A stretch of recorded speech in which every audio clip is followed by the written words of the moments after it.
Hello friends, feel herbal by ખ્યાતિમાં આપનું સ્વાગત છે। આપણે લીધું છે આજે। હવે બધા ધીમે ધીમે તહેવાર ચાલુ થશે, એટલે કે નવરાત્રિ હવે આવવાની છે। એટલે નવરાત્રિમાં તમારે ઘરની સાફ સફાઈ, મંદિરની સાફ સફાઈ કરીને તમારે થોડુંક પોતે બી સાફ થવું પડશે। તો એના માટે મેં આપણે એકદમ મસ્ત આપણો ગ્લો આવે ને ફેસ ઉપર, એવી રીતના આપણે પોટેટો ફેશિયલ કરવાના છીએ। આજે બટેટાનું ફેશિયલ કરવાના છીએ।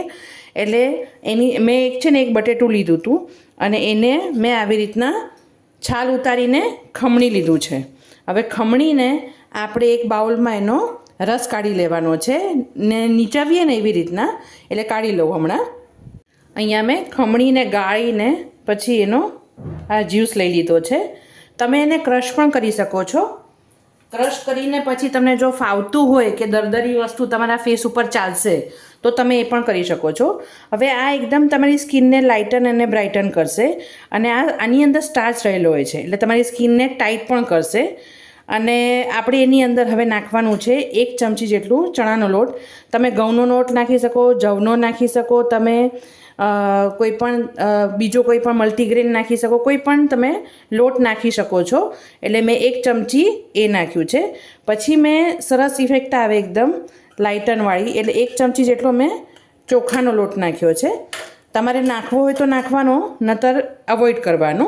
એટલે મેં 1 ચમચી જેવું ચોખાનો લોટ નાખ્યો છે।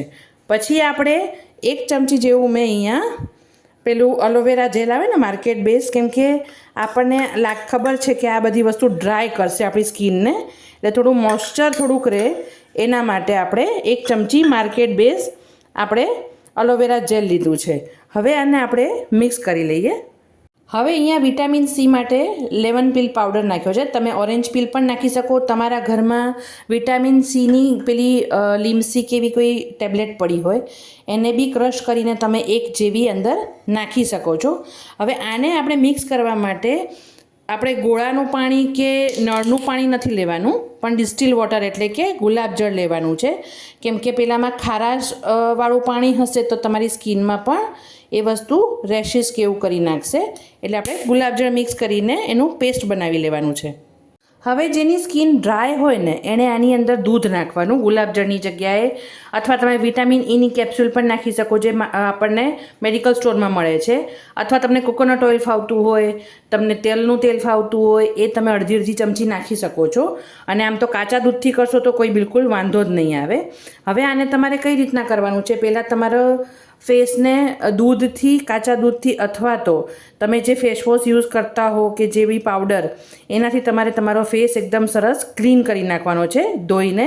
અને પછી આ જે પેક છે એને તમારા ફેસ ઉપર કે એમ તમારે આખી બધી જગ્યાએ મસાજ કરીને સેજવાર મસાજ કરવાનું છે, અને પછી લગાડી લેવાનો છે। અને લગાડીને લગભગ 15થી 20 મિનિટ જેવું, 15થી 20 મિનિટ જેવું તમારે એને રાખી મૂકવાનું છે, અને પછી એને તમારે ઘસીને કાઢવાનું છે। 20 મિનિટમાં આવી રીતના, હજી આ તો વધારે ડ્રાય થશે, મેં 5-10 મિનિટ રાખ્યું હતું। અને પછી પાણી લગાડી તમારે એને આવી રીતના મસાજ કરવાની, એટલે અંદર જે આપણે ચોખાનો લોટ નાખ્યો છે ને એનાથી આપણે સ્ક્રબિંગ પણ થશે, ચણાના લોટથી ક્લિન્ઝિંગ પણ થશે ફેસ ઉપર, અને જે આપણે બટેટાનો જ્યુસ નાખ્યો છે એનાથી એકદમ મસાજ કરશું એટલે એકદમ બ્રાઇટનિંગ ઇફેક્ટ પણ આખા ફેસ પર આવી જશે, અને એટલે એકદમ સરસ ગ્લો મારશે।